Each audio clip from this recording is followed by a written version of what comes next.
Our journey of self-discovery this week takes us deep into our own minds. I joined Joanna Rodriguez, a hypnotherapist, to learn a little bit more about the process. And I was pleasantly surprised to find out that anyone can benefit from hypnotherapy. Take a look. What exactly is hypnosis and how is it used to help people to stop or to acquire good or bad behaviors? Well, that's an excellent question, Leanne. Hypnosis is nothing more than a natural state that we go in and out of throughout our day. And what we do here in this room is actually guide you to those states in order to plant the seeds of suggestion for your positive changes. Stop smoking, losing weight, concentration. I work with students, athletes. So I can't think of a thing that hypnosis wouldn't benefit. I'd like to go to the 4 states of mind, if you don't mind. Okay. The 4 states of mind are beta, alpha, theta, and delta. Okay. Right now we're in beta. Beta is when we concentrate, when we have critical thinking skills, where we analyze information. It's a lot of left brain function. Okay. Then you have alpha. Anytime that you're engrossed in a novel, you're at the movies, you're watching television, it's when the mind takes this little mini vacation, but you still have control over your body. So in other words, you can still fold clothes in front of the TV or feed yourself popcorn when you're at the movies, right? Right. When you're at that stage, you're 25% more suggestible. And all I mean by suggestible is that your subconscious mind is 25% more open to new ideas and new information. So what are the other 2 states? After alpha, there is theta, and theta is when the mind and the body both are relaxed. Okay. And in that stage, you're 100% more suggestible. There's no filter, okay? And then after theta, there is delta, and delta sleep. And as you're going to sleep, you're going through the alpha, theta, and delta state. Each state has a light, medium, and deep state in each one of those. So as you're going to sleep, you're going through the alpha state, the theta state, and then the delta state, and you're cycling through those. The cycle is about an hour and a half per cycle. So it depends on how long you sleep as to how many cycles you actually cycle through. So as you're going to sleep, it's light cycles, medium cycles, deep cycles, and then as you're waking up in twilight, you're actually waking up in alpha again. So that's why I suggest people to wake up, want to maybe turn on the television right away. You want to be able to pick what you want to focus on before you start your day. Interesting. So what would you recommend to someone who fell asleep with the television on? Is that what they're listening to affecting their sleep? Television watching at night actually does affect their brain waves. So it's not a very deep sleep that they're going into. So that's why people who have sleeping problems and they have the television on at night, they're not getting very restful sleep, really. Okay, interesting. So can anybody be hypnotized? Because I've heard that people who are, say, really strong, control freaks, and I would probably qualify as that, are harder to hypnotize. Is that true? Actually, people you might call strong-willed people, or what was the term you used? Stubborn. Stubborn, yes. They make excellent candidates because Really? there are only 3 types of people that cannot be hypnotized. Part of the process is to follow instructions. Okay, so little children don't have the long attention span to want to follow an instruction.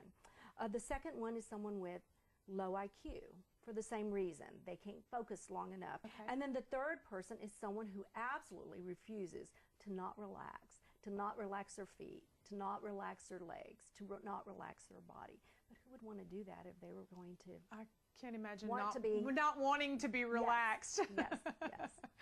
Well, that's definitely not what I meant by, control freaks. No, and you're going through these states throughout the day. You can actually drive a 3,000-pound automobile and be an alpha. Wow. Wow. Okay. That's interesting. So, but now when you're driving in that state, you're still conscious, not unconscious or subconscious. What is the difference between your conscious mind and your subconscious mind?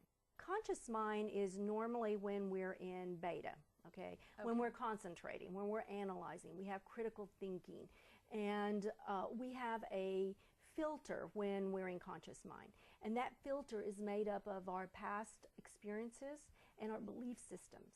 Okay, so when we go out into the world, that information is going through the filter, and on the other side, you're analyzing that information. You're saying, does this resonate with what I know in my past, or does it resonate with my belief system? And then you make a decision, okay? So you're probably doing it right now. You're thinking, does she sound reasonable and realistic? So that's conscious mind. And I like to use a lot of metaphors for the subconscious mind. And one of them is that it's like a pot of fertile dirt. And the purpose of that pot of fertile dirt is nothing more than to support, help grow, and nurture whatever is planted in it. Okay.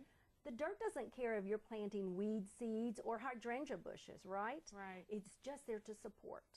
So let's say, for an example, that a weed seed would be maybe a negative behavior, like smoking, or eating really, really quickly, which allows you to overeat. Yeah. Okay.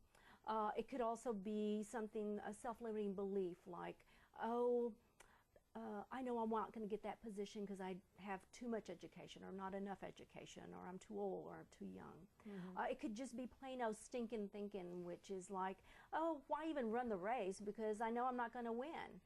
So the whole time, that pot of fertile soil is saying, okay, I'll grow whatever you put there. right. Wow. So if you do the opposite of those suggestions, like, I love living a healthy, smoke-free lifestyle, I enjoy eating healthy food and eat slowly, and I know exactly when I'm full and I never overeat.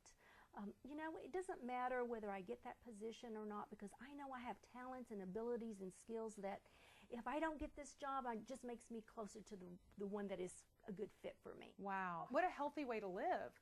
Well, we don't realize how much power that we have. We know that people tell us what to think. They don't tell us how to think. Very and true. this is how you're learning to know how to think. Interesting. So what are some of the things that you have worked through hypnosis to help people with? Well, Leanne, it just runs the gamut. Anywhere from athletes who want to go to the next level, anywhere from I have golfers, gymnasts. I actually have had a gymnast who fell off the balance beam and have had a trauma, and they need to get back on. So it's getting, whether it's off the horse, you know, a real literal horse, or the horse in a gym. People want to get past those traumas. Weight loss, smoking. I've worked with people with relationships issues, either trying to, wanting to heal and go past the grieving stages.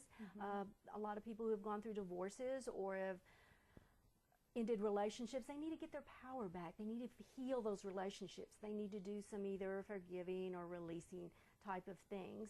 I also have worked with individuals who want to take professional tests, anywhere from the bar to real estate test to MBA.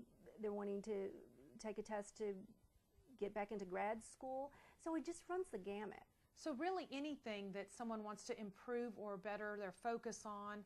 But what I heard that I think is really appealing and that I had never thought about hypnosis is you can take your private personal injuries and those injuries that hold you back, either from a relationship, from smoking, from eating or whatever, those things that hold you back, and that's what you really work on in hypnosis. Oh, absolutely.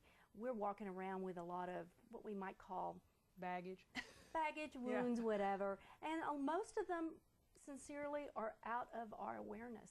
We're not even aware of it, and that's why we do things like self-sabotage or shoot ourselves in the foot as we go toward our goals in life. And the closer we get to that goal, we'll do something stupid and sabotage it. And it's not really that we don't like ourselves or don't appreciate ourselves. It's really that we haven't healed from something. I have, and we've all seen it on television, people getting hypnotized and doing the chicken dance in public and making a fool of themselves. Through hypnosis, can you suggest someone do something that they wouldn't normally do? No, I can't. The only way I can make you do a chicken dance is if you, Leanne, want to do a chicken dance. Oh, good. If you just want to get up and shake your tail feathers. No, you cannot give a suggestion to a person that they morally or ethically wouldn't agree to in a conscious state. You don't get our secrets to come out? No, I cannot. It's not truth serum. Okay, No, good. That's good to know. I think that'll make a lot of people feel more comfortable about attempting hypnosis just as a normal therapy. Oh, absolutely. What I tell people is that when they come in, they really come in with a symptom. Okay, it's something that's not working for them. And really what we're doing in hypnosis is really peeling the onion to get down to the true problem. You're rooting down to what Yes. the symptom is here, but you're getting to the root of what really the symptom is. I've shared with you that I'm sure everybody out there feels the same way, that they like to maybe be a little more, and you told me the difference between confidence and self-esteem, and I think you're very correct on that. And maybe do a little self-esteem building today with me. How's that sound? Awesome. It'll be fun. Good. All right. Well, I'm looking forward to my eyes flittering.